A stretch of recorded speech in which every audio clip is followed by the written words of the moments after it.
पे मूव करिए। आप कभी जाके खाली टाइम में पढ़ के देखिएगा क्या ईवी कार पोल्यूशन नहीं करती हैं। अभी बहुत सारे ओनरशिप रिव्यू आप देखते होंगे, उसमें लोग ऐसे ही कहते हैं हमारी कार ईवी है, हमने इसलिए ली है क्योंकि ये पोल्यूशन फ्री है।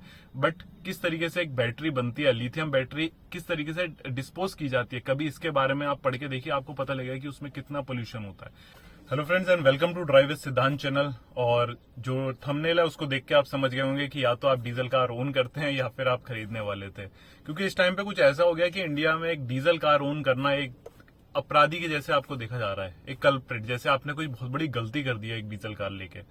तो खासकर अगर एनसीआर की बात करें, वहां पे तो ऐसे रूल्स आते रहते थे, बट अभी रिसेंटली एक ऐसी न्यूज आ रही है कि डीजल कार 2027 के बाद बैन हो जाएगी, बंद हो जाएगी।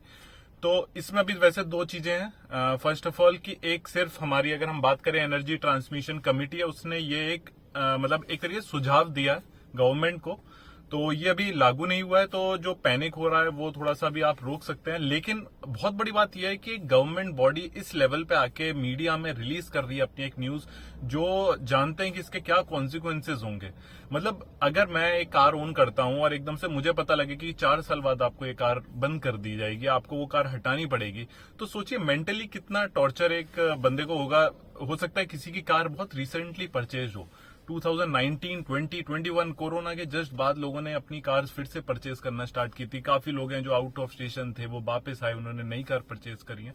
और मैक्सिमम लोग हैं वो डीजल कार को प्रीफर करते थे, क्योंकि कहीं ना कहीं पेट्रोल और डीजल का डिफरेंस काफी ज्यादा था। जैसे अगर हम बात करें कि जो अगर हम पुराने 4 से 5 साल पहले की बात करें, तो पेट्रोल प्लस डीजल में अगर हम डिफरेंस देखें तो अराउंड 18 टू 19 रुपीज का ऑलमोस्ट डिफरेंस आता था। तो एक तरीके से जब इतना डिफरेंस आता है तो लोग उस तरफ भागते हैं, जैसे डीजल की कार्स की ओर लोग भागना स्टार्ट करते थे। फिर हुआ क्या कि एकदम से एनसीआर में एक रूल आ गया कि 15 साल की डीजल कार नहीं चलेंगी, अब वो सिर्फ 10 साल चला सकते हैं। एनसीआर एक उसमें काफी बड़ा एरिया कवर करने लग गया और काफी लोग इससे ऑलरेडी सफर कर चुके थे। फिर धीरे धीरे रूल आया कि पेट्रोल कार्स हैं वो 15 साल बाद अलाउड नहीं होंगी। धीरे धीरे गवर्नमेंट ऐसे काफी सारे रूल्स ला रहे हैं और उसमें एक नया एक रूल आया है। रूल तो नहीं कहेंगे, एक नई मतलब जो पॉलिसी है जिसको लोग मतलब चाह रहे हैं कि ये लागू हो जाए। तो एनर्जी ट्रांसमिशन कमीशन की ओर से ये था कि ऐसे स्टेट्स जहां पे 10 लाख से ज्यादा आबादी है, वहां पे डीजल कार है वो 2027 के बाद बैन कर देनी चाहिए। तो देखिए इसका डायरेक्टली इम्पैक्ट आएगा रियल मिडिल क्लास ओनर्स के लिए।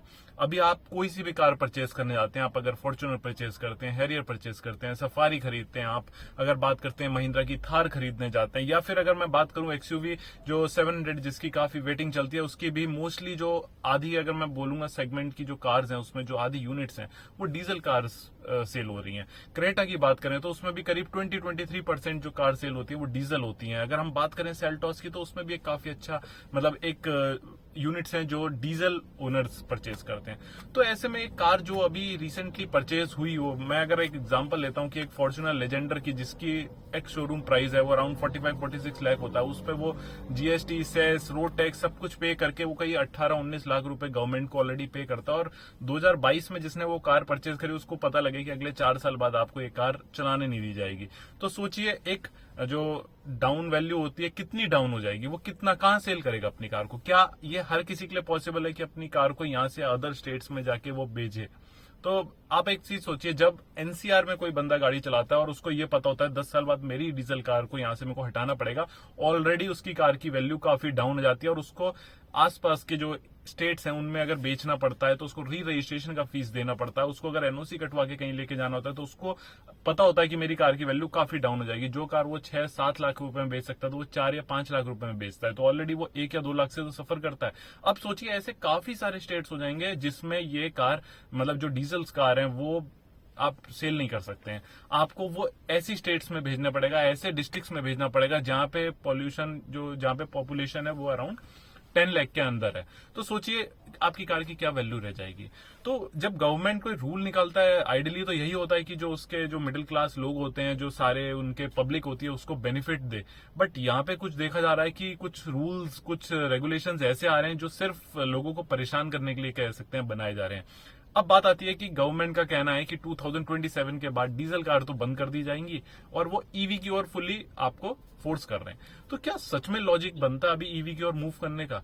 क्या ईवी इतना स्टेबलाइज हो गया है? आप अभी कहीं जाते हैं, आपको दिखता है कि मेरे को 10 पावर स्टेशन दिख रहे हैं जहां पे ईवी चार्जिंग कर सकते हैं, उस पर 10 गाड़ियां भी चार्ज हो सकती हैं।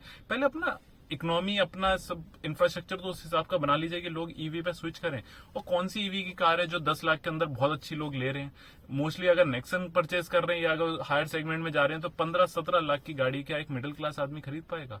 और वो आदमी जो ऑलरेडी डीजल कार ले रहा है ताकि कम खर्चा कर पाए, वो अपनी कार को कम दाम पे बेच के एक ईवी की ओर मूव कर पाएगा? तो ये एकदम से कैसे मतलब गवर्नमेंट ने रूल निकाला, आई डोंट नो।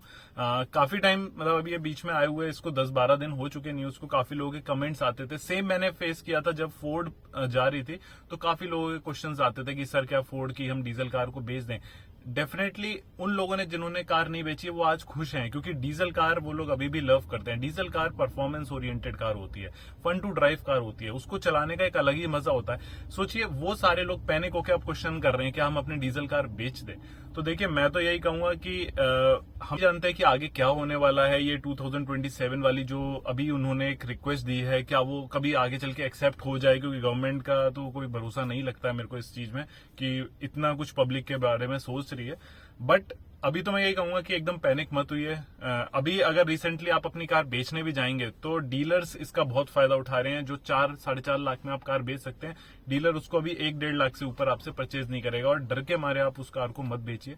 मैं तो यही कहूंगा कि अगर अभी 2027 मान लीजिए ये रूल आ भी जाता है तो 4 साल हैं, अपनी कार को चला लीजिए, उसको फुल एंजॉय करिए। उसके बाद अगर आपको ऐसा लगता है कि गवर्नमेंट नहीं मानती है, रूल्स आते हैं, तो फिर आपको जो रेट मिले आप उस टाइम पे उसको बेच दीजिए।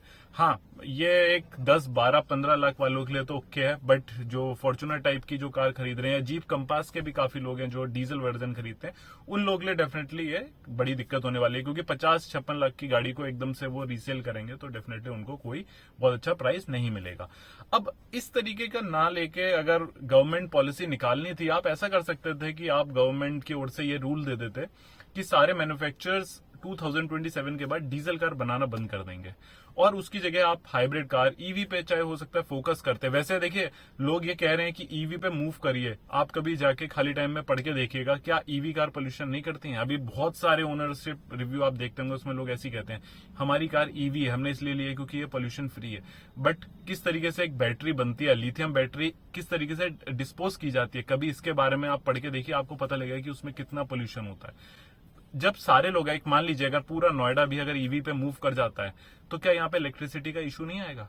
अभी रिसेंटली पिछले साल मेरे ख्याल से न्यूज आई थी कि जो हमारा पावर्स है वो शायद हो सकता है कम हो रही है, कोल की जो इतनी अवेलेबिलिटी है वो नहीं है, तो उसकी वजह से हो सकता है कभी कभार शट डाउन हुआ करेगा। ऐसा कुछ हमें पिछली बार सुनने को मिला था। क्या अगर पूरा इंडिया ईवी पे आ जाएगा तो क्या इतनी बिजली प्रोवाइड करा पाएंगे गवर्नमेंट? क्या इलेक्ट्रिसिटी का यही रेट रह जाएगा?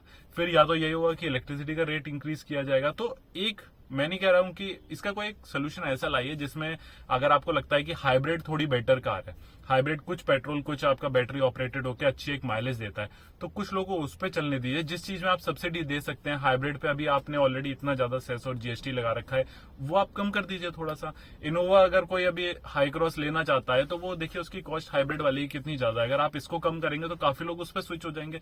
तो लोगों में जो एक वेरिएशन बना रहता था कि कुछ लोग सीएनजी पे जा रहे हैं, कुछ पेट्रोल पे जा रहे हैं, कुछ हाइब्रिड पे जा रहे हैं, कुछ ईवी पे जाएंगे, तो एक बैलेंस बनेगा। अगर किसी चीज का अमाउंट बहुत ज्यादा कम कर दिया जाएगा, जैसे पहले सीएनजी का अमाउंट बहुत कम हुआ करता था, लोगों ने देखा कि पेट्रोल डीजल से बहुत ज्यादा किफायती पड़ती है हमें एक सीएनजी कार, एकदम से क्या हुआ कि सीएनजी का रेट इतना ज्यादा हो गया कि अब लोग सीएनजी कार लेंगे ही नहीं। एक तरीके से जो एनसीआर में लोग कहते थे कि सीएनजी कार ले लो सबसे निश्चिंत रहते थे, वो इस टाइम पे पेट्रोल पे स्विच कर रहे हैं। तो क्यों ऐसा हो रहा है कि बार बार एक रिसोर्स की ओर आप सबको फोर्स करते हैं और उसके बाद वो वापस इतना इंक्रीज कर दिया जाता है, जैसे हो सकता है कल को जाके इलेक्ट्रिसिटी का रेट इतना ज्यादा हो जाए कि लोग ईवी में भी परेशान आ जाए। तो गवर्नमेंट को मेरे हिसाब से तो यही है कि सोचना चाहिए, जो ये एकदम से न्यूज आई थी ये आउट होनी नहीं चाहिए थी कायदे से। अगर कुछ ऐसे रिकमेंडेशंस आते भी हैं, कुछ चीजें होती हैं, तो वो इंटरनली डिस्कस होना चाहिए और एक फिजिबल सोल्यूशन होना चाहिए कि हाँ एक आम आदमी एकदम से अपनी डीजल कार हटा के एक नई कार ले पाएगा, और अगर लेगा तो क्या उसको उस पर बहुत ज्यादा कुछ मतलब डिस्काउंट्स मिलेंगे। मान लीजिए अभी आप कहें कि आप अपनी इको स्पोर्ट हटा दीजिए, इसके हम आपको जो रुपए देंगे आप इसका नया सर्टिफिकेट दिखाइए और आपको EV car with in 4-5 lakh में मिल जाएगी, तो हो सकता है कुछ सोचे कभी। आप किसी से कैसे फोर्स कर सकते हैं कि वो अपनी जो मनपसंद कार है, जो उसने बहुत सोच समझ के एक हार्ड एंड मनी खर्च करी है, वो बेचे डाउन, मतलब इतना कम वैल्यू में जो एक्सपेक्ट नहीं की जाएगी, और फिर वो एक ईवी की ओर जाए और उसमें भी बुकिंग करे, मतलब उसमें वेटिंग पीरियड लेगा और फिर उसको चलाने के लिए इलेक्ट्रिसिटी जहां पे अवेलेबल नहीं है वहां पे उसको वो दिक्कतें फेस करनी पड़ेंगी। तो ये सारी चीजें देख के थोड़ा सा पता नहीं क्यों मतलब एकदम से ये न्यूज आउट हुई है। मैं यही कहूंगा कि आप लोग अभी मतलब जो लोग मैसेजेस कर रहे हैं, जो थोड़ा परेशान हो रहे हैं, कि आप लोग अभी कार यूज करिए। इवन मैं भी डीजल कार ओन करता हूं, मेरे घर में 2 डीजल कार है। अपनी डीजल कार को जब तक अभी टाइम है चला लीजिए। हाँ, अगर कोई आपको बाई चांस बहुत अच्छी डील मिल रही है, आपको लगता है कि मेरे को डीजल कार सच में अब उतनी यूजफुल नहीं रह गई है, मैं निकाल के एक अच्छी हाइब्रिड या पेट्रोल कार पे जा सकता हूं, तो मैं सजेस्ट करूंगा कि आप देख लीजिए। या जो लोग नए अभी खरीदना चाह रहे हैं, उनको लगता है कि मे बी वो ऐसी जगह पे रहते हैं नोएडा दिल्ली साइड में, तो मैं कहूंगा कि आप अभी मत एकदम हायर सेगमेंट की कार के लिए मत जाइएगा। जैसे अभी इस टाइम पे किसी को अगर फॉर्च्यूनर लेनी है, अगर उसको पैसे का इशू नहीं है तो आप जा सकते हैं। काफी लोग ऐसे होते हैं जिन्हें नहीं फर्क पड़ता है, लेकिन वो लोग जो सच में परेशान होकर अपनी मनपसंद कोई डीजल कार लेना चाहते हैं, तो थोड़ा सोच समझ के लीजिएगा। अगर आप पेट्रोल प्लस हाइब्रिड कार पे जैसे अगर बात करें तो टोयोटा की काफी अच्छी हाईराइडर है, उसमें मतलब हाइब्रिड काफी अच्छा दिया है, तो ऐसी अगर किसी कार पे आप जा सकते हैं तो आप वो भी देख सकते हैं। या थोड़ा सोच समझ के वाइज डिसीजन लीजिएगा, ताकि आपको ये जो एग्जिस्टिंग यूजर्स जिस तरीके से परेशान हो रहे हैं उस तरीके से आपको परेशान ना होना पड़े। तो ये था एक छोटा सा वीडियो। अगर आप लोगों को पसंद आया तो प्लीज चैनल को लाइक शेयर एंड सब्सक्राइब करें। मिलते हैं किसी और वीडियो में, तब तक के लिए good bye and take care.